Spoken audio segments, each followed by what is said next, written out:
What's up guys, welcome to another video, and today we have the update for Summoner's War. So the latest update has been previewed before, like, as in Come To Us gave us a developer's note, but I didn't talk about it until they actually released it, because sometimes when they do the developer note, they actually change some of the things that they say they're going to do. For example, a very long time ago when Necro got introduced, Swift Runes was supposed to be in Dragons, right? They had like they had to rearrange the drops, like where they were supposed to be, but they ended up leaving Swift in Giants, right? That's where it was originally, and they decided not to change it. I mean, when you think back onto something like that, it was probably a good idea, because if you put Swift into Dragons, there's pretty much very little reason to farm Giants apart from, say, Despair Runes. So I think they made a good choice in that regard. But yeah, so just in case something like that happens, I decided to just wait until the patch actually gets officially released to have a to have a look at what they've done. So first off, we've got the new Homunculus, right? So the Homunculus is a support type. It's actually it's got really good tanky base stats. It has the same base HP as a Perna, and the defense is I think the base defense is about 692 or something like that. You can probably look it up on wiki, but it's pretty good. A pretty good base stats for a tank. I'll look at the actual skills in game, right? So that it's easier to look at it in there. Now, RTA has ended, of course, everyone knows that. So I hope everyone did well, and we will be getting the rewards in a couple of days. All right. Now, one thing that I would say I've learnt from RTA, especially just towards the end, it felt like in the last 1 or 2 weeks, mostly in the last week, a lot of the people who are there's a lot of strong players who I guess they were just lazy to do RTA, so they only do it at the end of RTA. To be honest, I should have thought about this a lot earlier. It would have made sense to begin with, right? Because not everyone likes RTA, but people will do it just to get the ranking rewards, right? And 3 months is a very long time to wait. So I think that those players, they start doing it about a week before the end of the season, just to climb up and get their rewards. So that actually made it quite hard to climb, and a lot of people were complaining that they tend to lose more points than they gain, and that even tilted me. This happened on stream. I would lose to someone about 50 points below me, and I would lose about 12 rating. Then I beat someone who's 50 rating above me, and I only gain 5 points. So I'm versing a harder opponent, but I'm I'm still doing a net loss overall, right? And that just tilted me, so I just stopped doing RTA for the last week. I already did a fight a few days before close, so I wouldn't decay. So I just sort of just sat on my rating. So my recommendation is try to start doing your RTA a bit earlier, right? For the people who are had a bit of a hard time trying to climb back up, during the last couple of weeks, try to start a bit earlier, maybe a month ahead, or at least or maybe 1.5 months ahead, halfway. That way, it should be a bit easier to climb up, and try to get to a rating that you're happy with, and then just sort of hold on to it. Just do one fight every few days or something, which is what I basically did that for maybe half a month or so, or a couple of weeks to a month. And that way, you should probably win one here and there, then you probably lose some, right? But no matter, even if you lose a little bit, you should still hopefully be in the bracket that you hope to end, whatever your whatever bracket you can get to. Say for me, I got up to high G2, very at the bottom of G3. Even if I lost some battles, I would let's say I do one per week for say the last 3 weeks. you know, the most I could probably lose is maybe like 30 points, depending on who I pair with. If I pair with a Conqueror player, obviously I'll lose a lot more. But generally speaking, I should play against someone like close to my rating, right? So I should, on that assumption, I would probably only lose about 30 points, and that will drop me down in G2, but not enough to kick me out of it, right? So that was basically my plan, and I guess it worked. I had a chance to get the G3 if I won a couple more matches, but I lost. So, and just like it basically meant like I had to win a lot more than I lost, and I just didn't have the patience for it, so I stopped.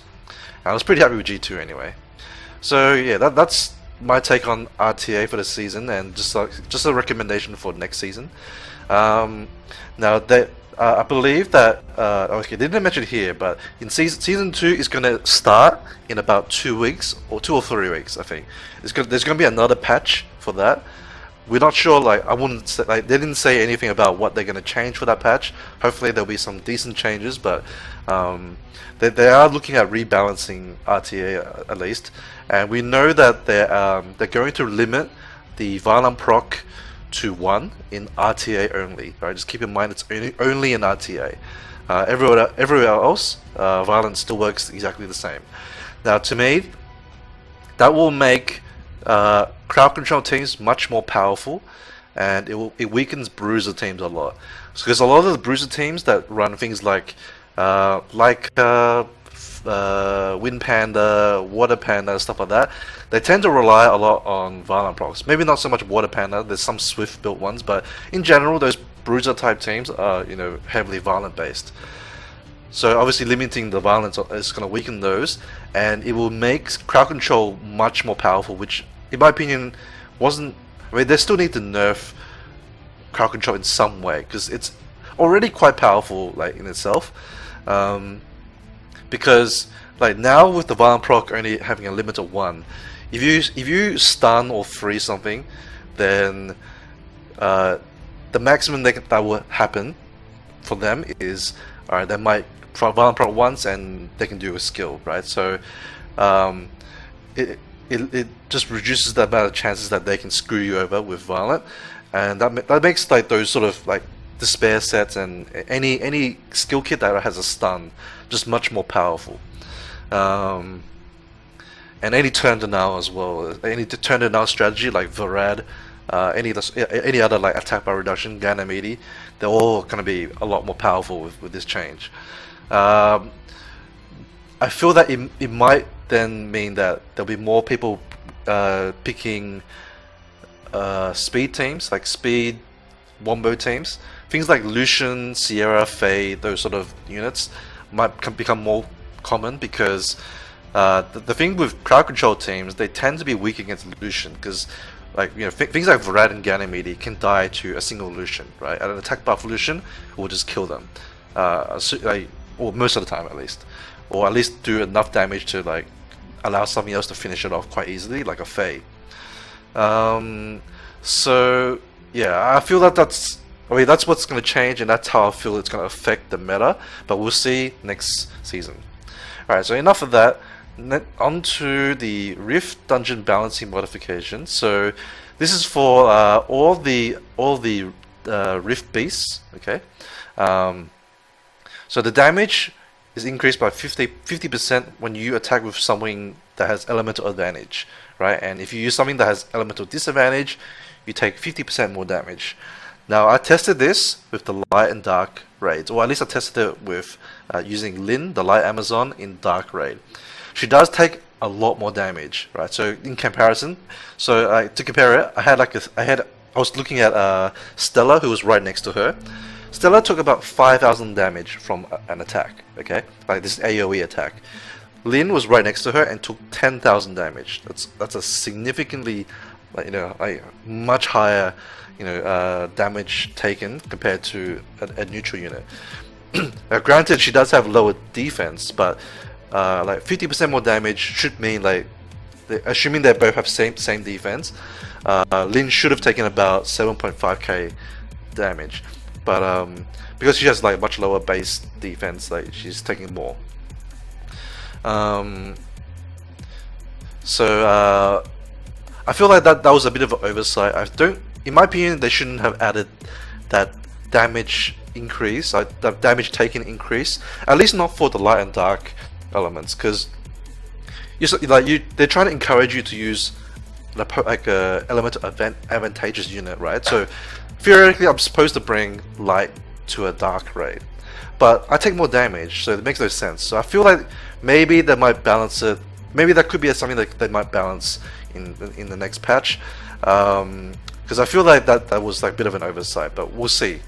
But as far as the other elemental beasts are concerned, this is a very nice change, because like generally speaking, you should be bringing elemental advantageous units to the fight, right? Like especially fire, you're going to bring a lot of water DPS. Things like Tark and Stella are amazing in that raid, so this gain like a lot of damage out of that, and it would just make it a lot easier to hit triple S and like double S, etc., right? So overall, you should gain more damage, even though the defense is slightly increased. I don't believe that this increase is enough to offset like how much damage, like extra damage you're getting out of your units. So I think this is a nice change. It makes it a bit easier to do. I still think they need to tone down some of the raids a bit, because a lot of people struggle with it still. It's only really the top tier players that can have like consistent triple S, but it's a start. Alright, I think it's a step in the right direction at least. Now, okay, monster strategy info reset. It just means that in the dungeon guide, people can post their teams and stuff. They just reset that. So yeah, I guess people have to do it. To rewrite their stuff. All right, the Rift of Worlds reward modification. So this is for this first part is for Rift dungeons. Okay, so now instead of getting mana, you get a reward box, and I've tested it so far for a little bit. The drops are random as far as the like sets are concerned. So for no matter what element you do, you have a chance to get all 5 of these runes, which makes sense. So it's sort of like another dungeon, like similar to Kairos dungeon. Like you have a bunch of sets you can get from this area. So that makes sense. Like it would have been too OP if you could target like a single one from each element of the raids. So I think that was a good idea. So you can get the runes there too, which is really nice. Previously you could only craft them, which I thought was a very bad move, because it limits like their availability. Only really like the top tier players who can get triple S even bothered to farm these. But even then it was very expensive to farm, so a lot of them didn't even bother doing it. But now you can get them as drops, which is, I think is very good for the game. These runes, in my opinion, are pretty underrated. They're extremely good for PvE areas, especially fight is being the best one, because it increases your damage. So this one will help you speed up your runs the most. The other ones, mainly Determination and Enhance, are best for helping you survive, right? So this is more for raids, like R5 in general. Same thing for Accuracy and Tolerance. Like Accuracy is probably the one that no one will really use that much. Like Accuracy is nice, but you don't really want to, like you don't really need that much, right? Whereas Tolerance, you want to try to hit max res where possible, especially in raids.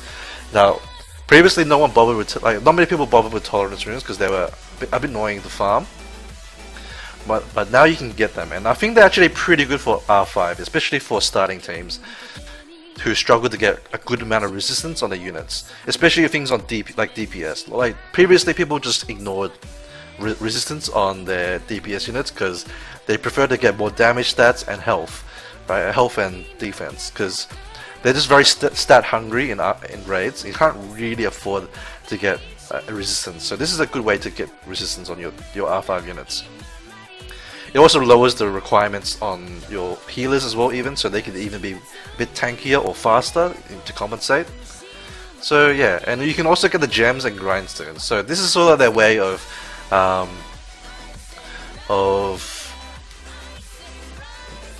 allowing you to farm mana still, but you still have a chance to get like a good rune here and there. So that to me that's pretty nice. Also in this reward box, It also includes things like Rainbow Mon, Mystical Scroll, Shapeshifting Stones. Those are the ones I've seen so far. But yeah, they include like those other special ones. So you now get like guaranteed the crystals, like your standard elemental crystals. You get condensed crystals, and you get the pure magic crystals as well. Alright, and then you get the reward box, which has those other extra drops, which I think is nice. I think that's what they should have done in the first place. Alright, condensed magic crystals can now drop from B- and up. That's nice, makes it easier for newer players to get into raids. To me, it's still, I would still only bother farming raids if you can get A+ or higher. To me, like, the amount of crystals that you get from anything below A+ is just too small for how much energy you have to put into the raid. So I still wouldn't recommend doing raid beasts until you can get A+. But I mean, it's nice to have there anyway. Okay, so for this change actually is for R5. Okay, so this change, the gems and grindstones for the new runes, like or the fight, determination, etc., no longer drop from R5, well, from raids. Alright, so for like R5, R4, etc., they only drop now in elemental raids. Okay, which I think is a very nice thing, because this diluted their pool of drops from R5, which like it was already balanced before, like towards having like the base runes that that were in the game before these new runes. So when they added these new runes, it just diluted the drops, and a lot of people complaining because it made it harder to get things like violent runes, or violent grinds, I should say. So this is a nice change, and obviously you can get them from just doing elemental raid base, which is nice because you can farm both the runes and grinds at the same time, right? For like for those sets. Okay, I believe also in the developer note they said that the fight and determination enhanced sets, they increased the set from 7% to 8%. When I go into the game, I'll double check that, but they did say they increased like the efficiency of those runes. All right. So crafting the attack type Homunculus and some runecraft materials have been modified. Okay, so now I've heard a lot of complaints about this one. So so overall, right. So actually, these are like the low craft. So this is the high craft. This is the important one. This is the one that you should be crafting most of the time anyway. So it was previously 30 elemental crystals. It has been doubled to 60. Same thing for the secondary crystal and the condensed crystal. Now I know there's a lot of complaints about this, but keep in mind that even before this, it was much more expensive. It used to be 90/30, and it used to cost like pure magic crystals instead. This change makes no difference, right? Because before, with the old prices, you're still limited by the rune piece cost. To me, they should have dropped the rune piece cost to like, I don't know, 8 or 10, maybe 10 or something, and that would have made it much more fair, because this 12 rune piece was based off the old price, which was 90/30. So they didn't scale this in proportion to the elemental side of things. So to me, it makes no real difference whether it's more expensive or not. I know it doesn't sound good when they say, "Oh, we doubled the price," but at least you can farm like these runes as a drop as well. So it's not, in a way, it's also not as expensive, because you don't have to rely purely on crafting to get these runes.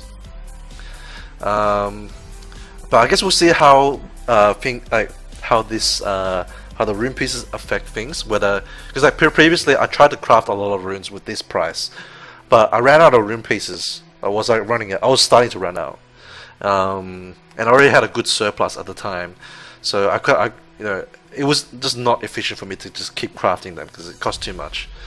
So this makes no difference, but yeah. I should know that I did miss it here. So they did say that the it's been increased from 7 to 8%. So that's a nice change. I feel that they were already pretty efficient at 7%. Now this is just much better. 8% for your whole team. You just get you for like a team of, let's say 6 in raids, right? For R5. You put a determination set or enhance set on everyone, or like on someone. That's providing a total of 48% of that stat to the whole raid for a 2-piece. That's really efficient, and it just lowers the rune requirements of the rest of your whole team by doing that. So I think that's it's a good change. I mean, I can't complain. I felt it was a bit unnecessary, but oh well.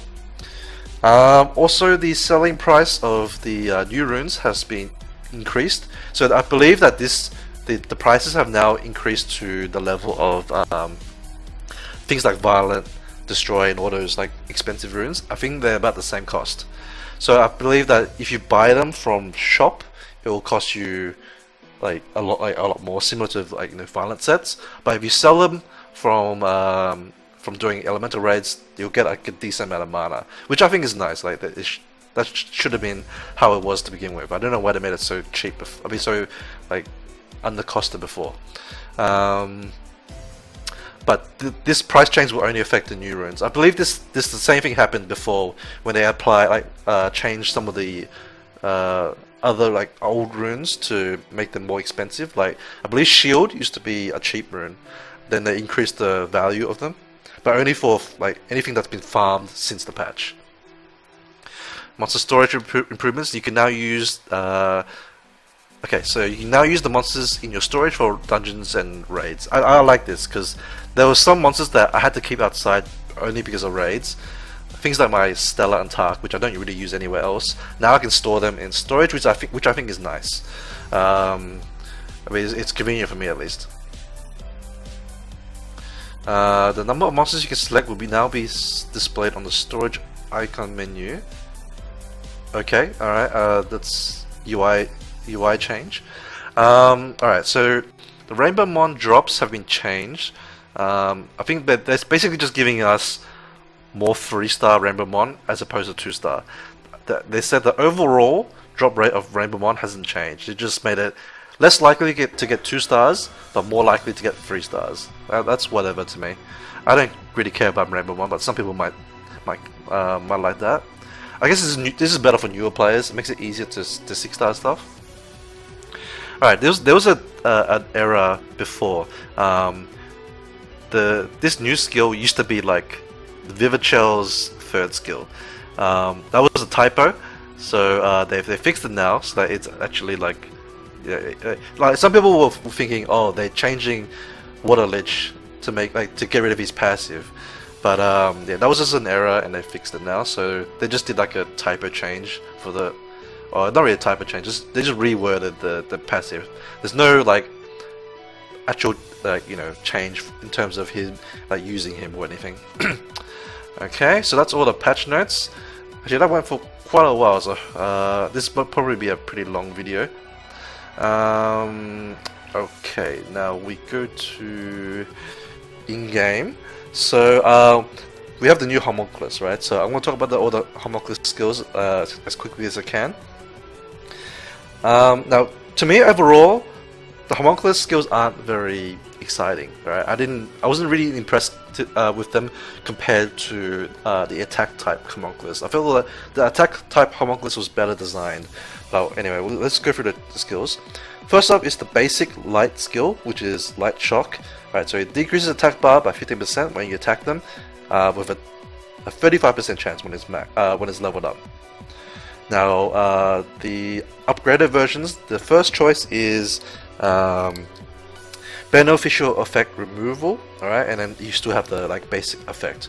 So 1 buff removal, alright, and the other option is attack 3 times and each hit will decrease attack bar. Okay, so to me, I think in terms of use, this skill is pretty nice for raids. Right? It's sort of like a mini Hua in a way, although the chance to proc it is kind of low. But I mean, it's something. It's decent, right? But it's nothing particularly special. That's why I'm a bit underwhelmed by this. I feel like it should have at least like a debuff or something rather than attack bar reduction. Okay, now going up the top path, we have the second skill. So the basic one is just heal an ally for 30%. That's a pretty mediocre heal. It's a single target. It's kind of like using like the water fairy, single target, small heal. I'm not very impressed. I'm not very impressed by this like so far.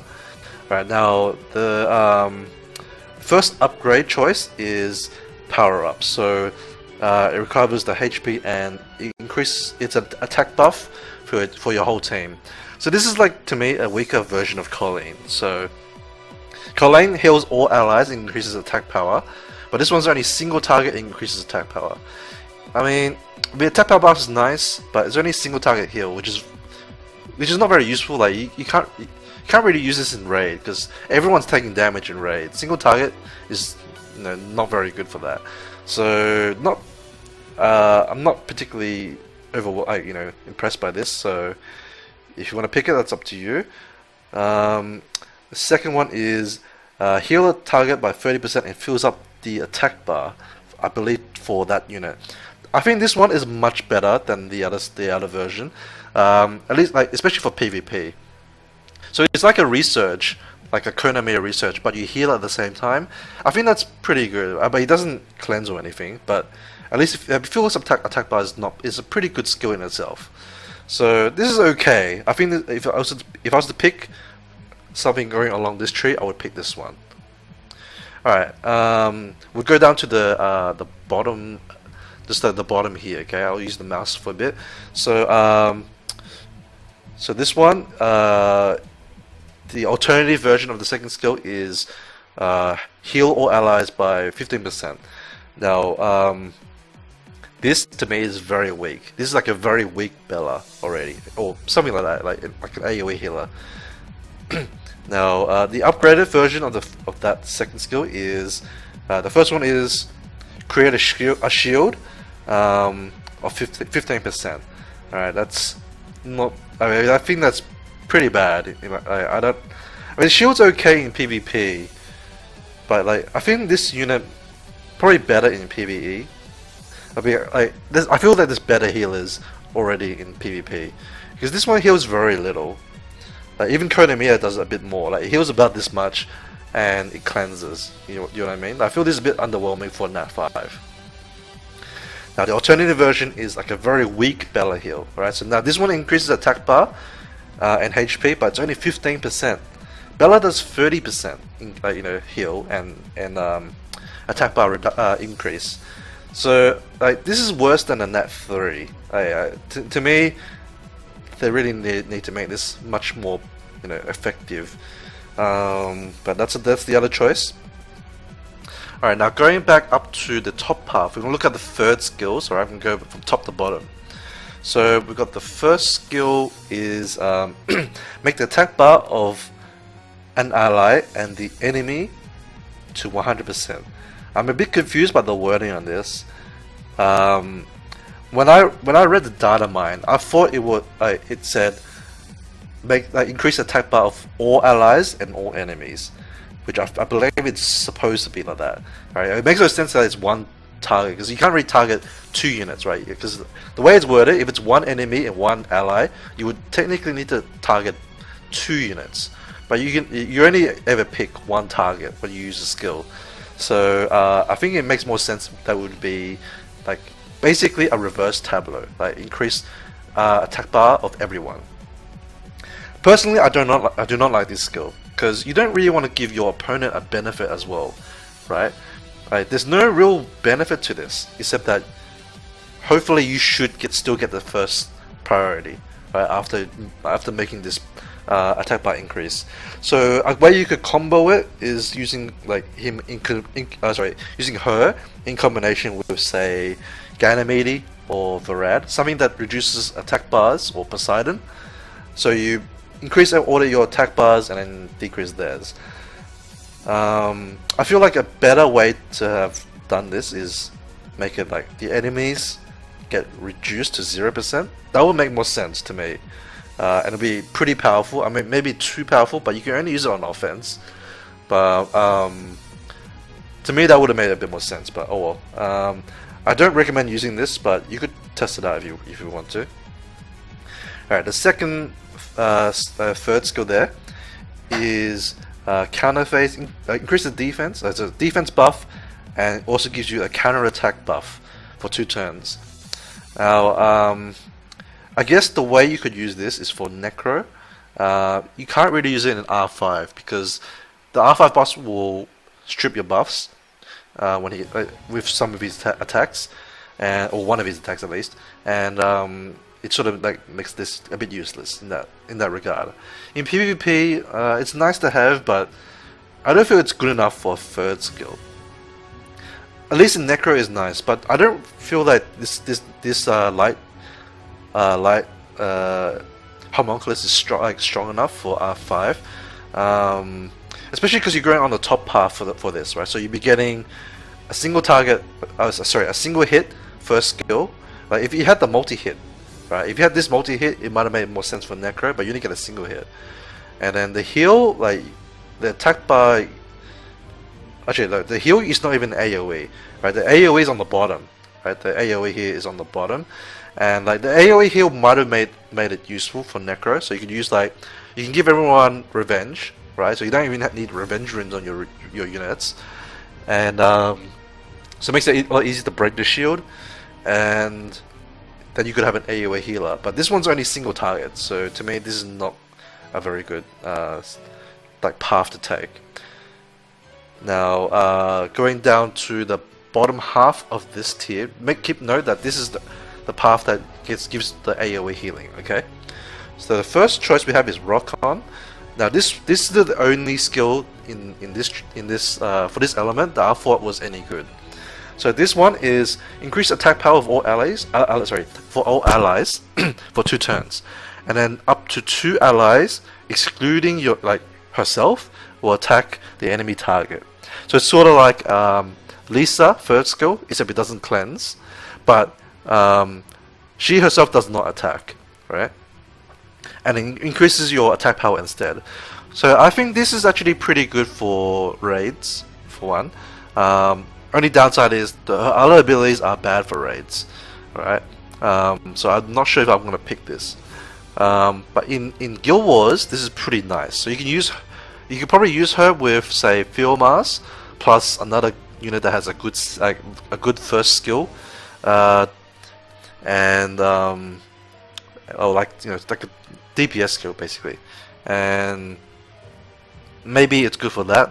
I'm not sure, that's like my idea for it, but at the moment, like the problem with picking this one, actually no, this one, this is on the bottom path, so it's not too bad. I was thinking the top path is pretty bad, for it's the first and second skill, but this path's okay. It's got the triple hit thing here, and you can you'll probably pick this one, right? Accelerate, so it's like a heal, an attack bar boost. So this is probably if you're gonna build a light one, I would recommend this one. And the other third skill is Turning Point. So this one's okay as well, actually. So this one evenly matches the HP of all allies. Now I'm not sure whether it's like Chasun, where it's like it rebalances all your health bars to the highest target. It doesn't specify that. I think this is more like, say, Brian's Revive, where he balances out everyone's health, right? So it takes the total pool of health and redistributes it. I think that makes more sense for this skill. Now that's okay. It's not particularly exciting, but it's okay, and it's a buff removal skill. All right, so this is not bad, I guess, for raids. The problem with it for raids is the heal is a bit weak, right? But it could be like a good secondary healer that cleanses. So I think this path might be okay for raids. The downside of this though is that it buffs defense. Now buffing defense, you might think, but it's a buff. It's a good thing. But in raids, especially R5, the problem with this is the boss will remove buffs on your team, right? And if the boss doesn't have heal block on him, he'll heal up health based on how much he has removed, similar to say Wunsa or Chiwu. Okay, now that's why you try to avoid bringing any buffs to your raid apart from attack power buff, because you need attack power buff to kill the boss quicker, right? It's fine having one buff, but if you have too many buffs, then the boss can potentially heal up a lot, and that could wipe your raid, or just at the very least slow down your raid a lot. So that's a downside of this, but you could consider it for raids.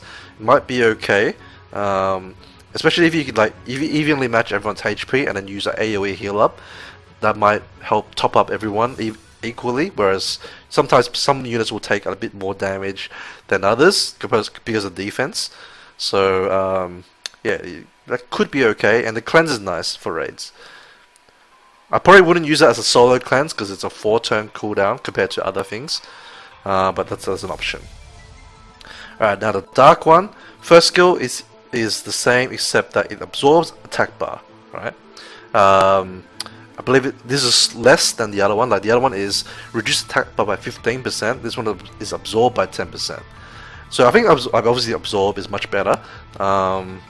And overall, it's like a bigger attack bar. It's like change. Like they lose 10, you gain 10. And the upgraded version for the first skill is the same as the other one actually. It's just a buff removal, but it has an absorb portion. And the second upgrade is also the same. It's a triple hit for absorb. So you can potentially absorb 30%, which is not bad for a first skill, I guess. But I would rather have a debuff for support Homunculus. To me, support Homunculus tells me it should be something like a debuffer, a healer, reviver, like a potential reviver. I don't think any of these have any revive skills, which is a bit lame, but oh well. Now looking at the second skills, like look at the top one, so Operation Gamma. Right, so attacks the enemy, removes all beneficial effects with a 50% chance. And looking at the skill ups, it's a 75% chance on a single target. That's okay, but you know, for a second skill, you would think it should be a bit more reliable than this, right? Like even Bella has a 100% chance to strip, so this is a much weaker version of Bella's second skill. I'm pretty disappointed about that. It should at least be like, you know, equal to a Nat 3, you know, considering this is a Nat 5. All right, on the other hand, so it will this version will strip and stun if you are successful. If you successfully remove beneficial effects. Okay, so it's still 75% chance to strip, but if you strip it, you get a stun, 1-turn stun. Wait, let me compare this.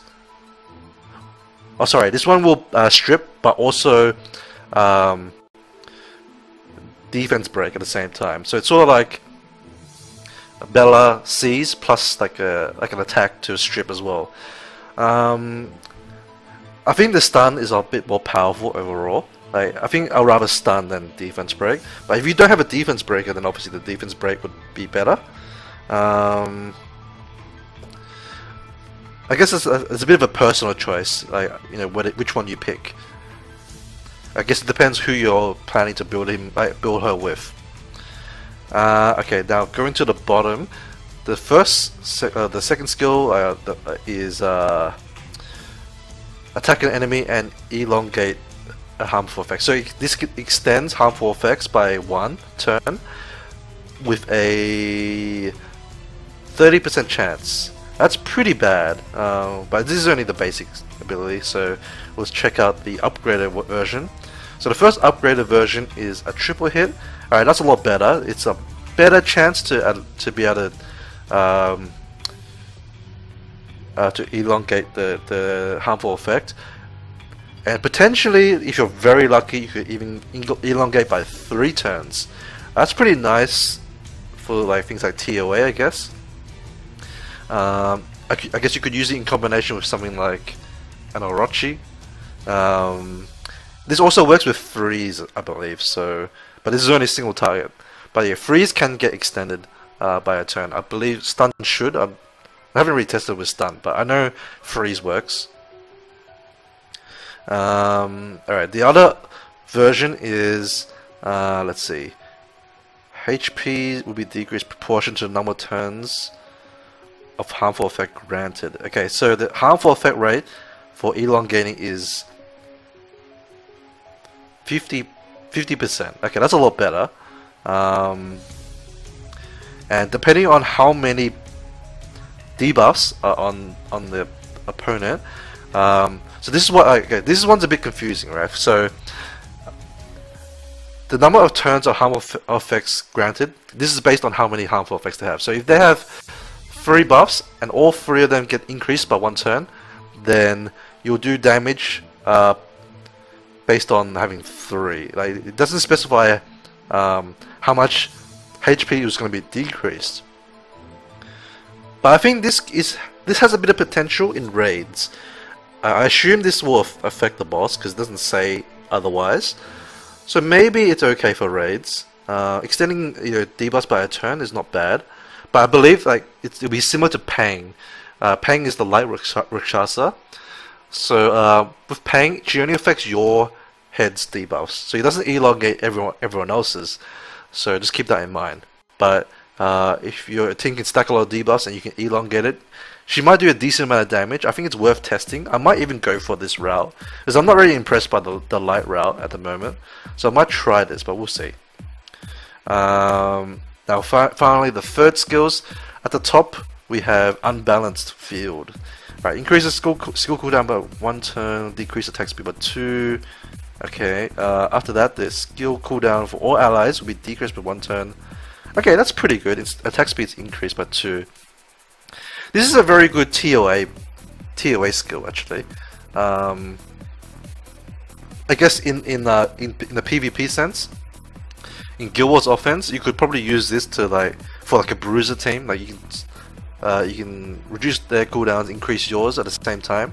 I think this is actually not a bad PvP ability, and definitely pretty nice for TOA because it's attack speed buff and skill cooldown decrease is pretty nice.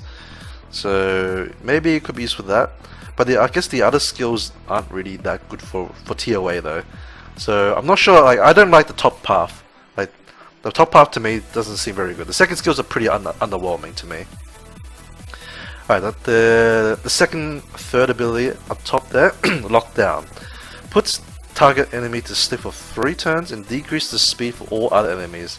This is not too bad. Unfortunately, this is only for like TOA really, and also like I guess Guild Wars offense. Like a 3-turn sleep in Guild Wars offense is pretty strong, right? That would disable them for a very long time, and you can direct your attacks to the other 2, right? So you just leave that guy alone and attack the other guy. Focus another guy down instead. And they also get like a slow debuff, which is quite nice. So I think this has potential in PvP. That's pretty much about it. Like Guild Wars offense, I guess. I think it's worth a try, but I'm not sure if I will go that top path. But anyway, now we're going down to the bottom half here. So we look at this skill here, Shockwave. Right, removes all beneficial effects on enemies and stuns them for 1 turn with a 25% chance. So this is basically a Gianna third skill. Unfortunately, you can only use this on offense. This would have been pretty damn nice on defense, but I think it would be a bit too OP though. Like everyone gets a Gianna, but on offense, it's not so bad. Like for everyone to have a Gianna, like whatevs. It's mainly defense that is, it's like I feel like defense units are hard to get, so you got to keep it, pretty special to have something like a Gianna. But this is a good farmable stripper, and it's a pretty powerful strip. Like it removes all for starters, and it's a max harmful effect rate. It doesn't specify anything else, right? And the stun is a nice additional thing because you can stun like despair users, right? Obviously the chance is lower than Gianna. I think Gianna's a guaranteed stun as long as you strip their buffs, barring resistance checks. But I think this is still pretty nice. Like you have the chance to to stun something, and it just delays them a lot by doing that. So yeah, I think this is a pretty good PvP build, or like, you know, path to take. And you're going along the bottom path, which is not bad. So you can, I guess you could probably pick one. Actually, both of these second skills aren't particularly great. I guess you could use this one. If it works with, like, if the elongation works with stun, this would be pretty nice. But I'm not too sure. I have to test it out. And the other third skill is Analyze Weak Point. So this one is attack an enemy 4 times and grant a harmful effect for 2 turns, based on like all these debuffs, depending on what they have, I don't have. So it will grant them something that they don't have already. So this is very nice in raids. They gives you another option for a branding effect. So I might actually try this. This is a pretty good ability in combination with the second skill. It actually makes more sense because you apply the debuffs, and the next turn, like, you can elongate the debuffs. Additionally, if, like, you know, because there's going to be at least 4 debuffs after this, the second skill has a chance to do like 4 lots, you know, of elongations. So the ability will scale, you know, based on 4 times.